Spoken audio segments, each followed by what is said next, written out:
Hello everyone, welcome to this week's Gran Turismo 7 Daily Race Race and Strategy Guide. Now this video is coming to you a little bit later than normal, mostly because I was incredibly hungover this morning. You would think when I've got work, in inverted commas, on a Monday morning, I would actually learn to behave myself when I'm in the pub, but you know, if I've not managed to learn by the time I've got to 43, I probably never will. But what a daily race we have for you this week, a daily race C for you this week, because we are at the Spa. It's 24-hour layout, group 3 machinery, we've got 20 laps, we've got dynamic weather, we've got changeable time of day as well, variable time of day, we've got strategy in there, we've got a mandatory pit stop. Honestly, probably, in my opinion, the best daily race C of all time, because it's just got a little bit of everything that I'm looking for in a race.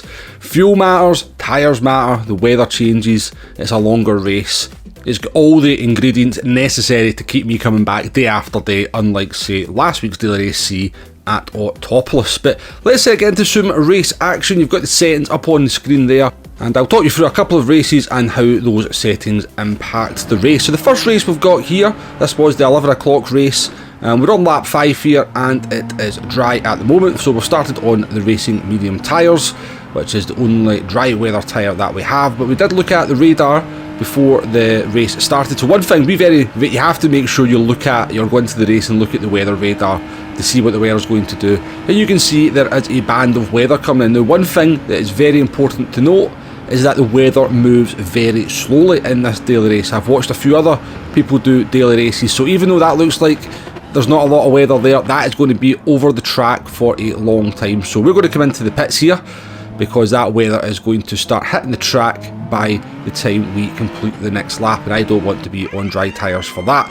The best way to kind of look at it is the weather over the course of the 20 laps will move around about 30 miles, 30 to 40 miles, so bear that in mind when you take a look at the weather before the race starts. So yeah, I knew that from, I know how slow the weather moves in this one, because I'd watched a couple of races whilst I was very hungover this morning, so I knew the weather, even though that was like a thin band of weather, that was going to sit over the track for a long time. And you're going to see just how wet the track gets and how long it stays wet for as this race progresses. Now, it's an incredibly long pit stop here at the Spa 24-hour layout, and you're also going to have to probably take on a little bit of fuel. Now, important to note that the refuel rate is at 7 litres per second, which is slower than normal, so any fuel saving you can do is going to be beneficial to saving you a little bit of time in the pits during the refueling phase.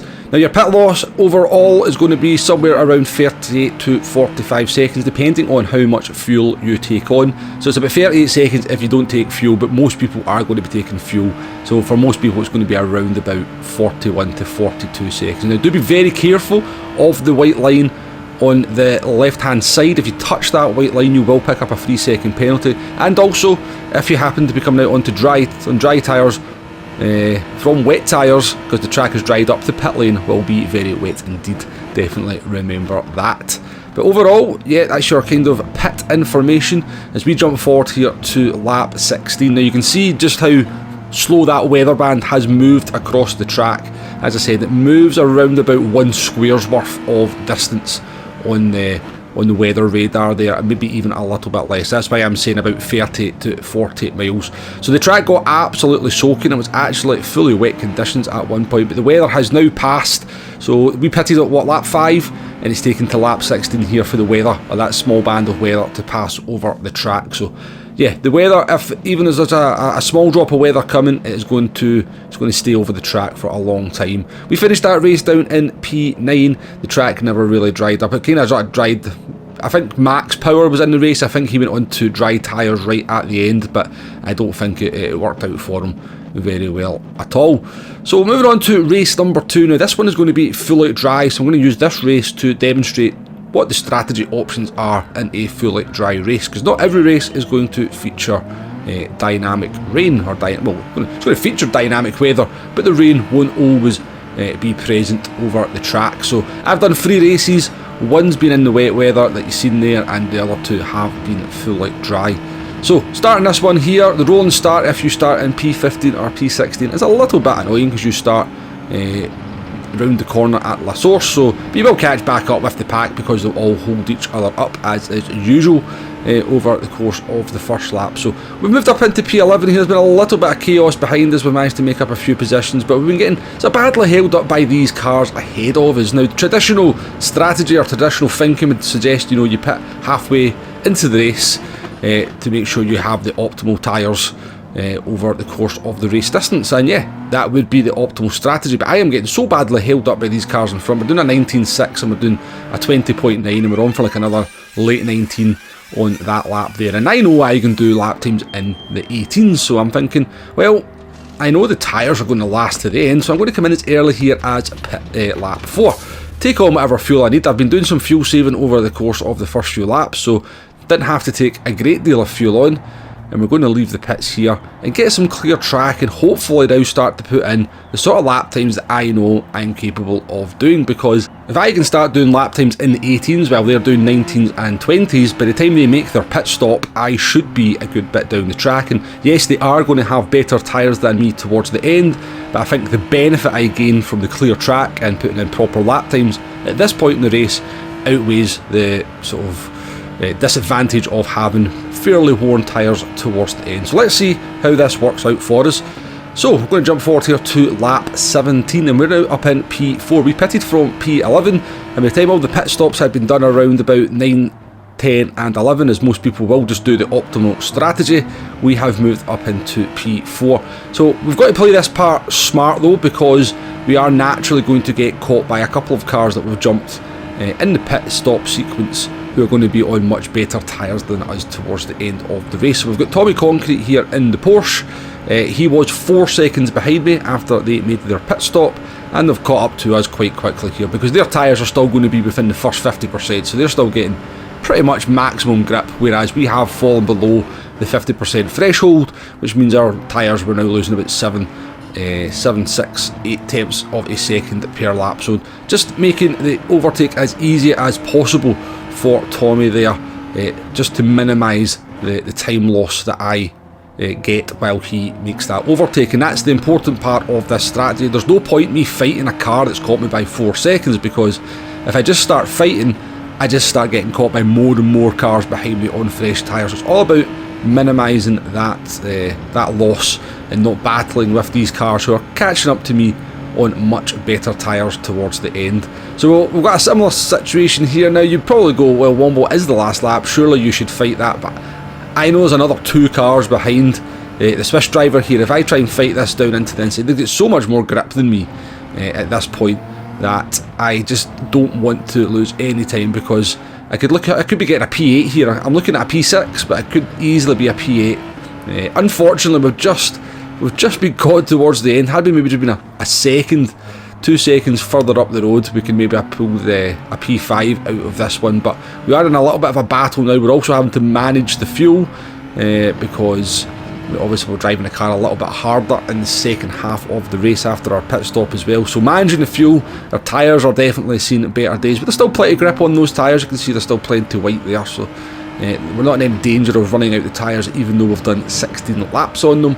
But we're going to defend here from the GTR. It is the last lap now. We might as well try and fight this as much as we possibly can, but you can just see the grip difference. To go around the outside of us there, they don't give us a massive amount of room on the second part of is it Campsa there? So I do take a little bit of a stab into Stavolo 1. Wasn't hugely impressed by that overtake, but when I look back at the replay, it was all good and fair.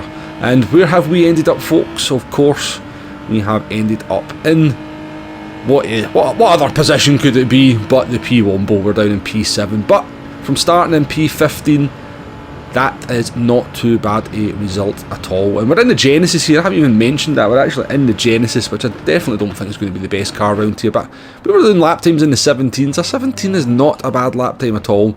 Killian, though, up there doing a 2 minutes 16.5 in the BR's head. But we bring this one home in P7, and that was a really nice race, a really nice kind of use of the strategy of getting the undercut, because there is actually like an undercut in this one. Unlike the Suzuka race, where there wasn't really an undercut potential, there is a much bigger undercut potential in this one, because you can actually make the tyres last a lot longer in the second stint, compared to Suzuka, where basically the tyres lasted, you know, about 12 laps, so there was no real benefit to pitting.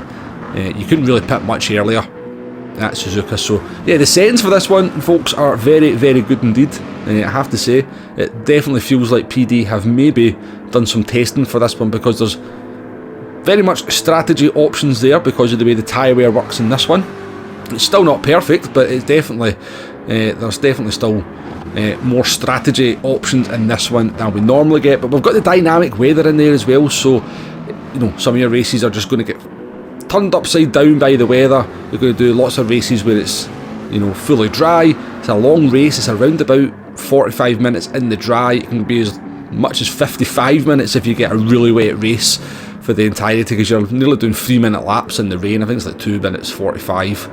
But if it gets really heavy, you're sort of more in the sort of 250s. So yeah, the race can go on for a long time. Sometimes you may be struggling to actually get into the next one, so do bear that in mind if you get a very wet race. Now, the next race will be starting fairly quickly, but yeah, this is a great race in my opinion. It's got all the ingredients there. We've got dynamic weather, we've got strategy, it's a bit longer. It's nice to see the time of day progress over the course of the race as well. We get some nice conditions towards the end when the sun it's either coming up or setting. I think it may be setting, but yeah, looks very nice indeed, I must say. But yeah, it's a bit of a shortcut, this one. I am not very well.